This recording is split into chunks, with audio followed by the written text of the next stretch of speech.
கோவையில் நடைபெற்று வரும் இளையோருக்கான தேசிய தடகளத்தில் தமிழக அணி ட்ரையத்லான் போட்டியில் முதல் தங்கப்பதக்கத்தை வென்றுள்ளது.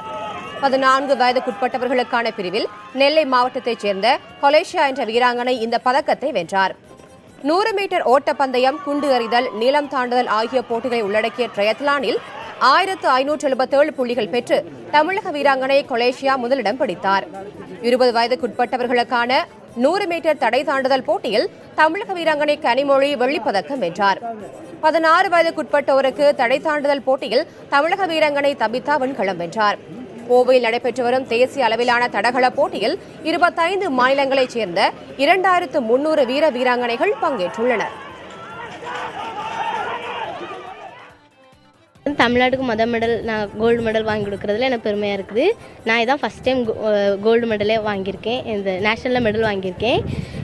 இன்னும் நான் மெடல் வாங்குவேன், இன்னும் நிறைய மீட்டில் மெடல் வாங்குவேன், இன்னும் நிறைய மீட் அச்சீவ் பண்ணி மெடல் வாங்குவேன் அப்படின்னு நம்பிக்கை இருக்குது.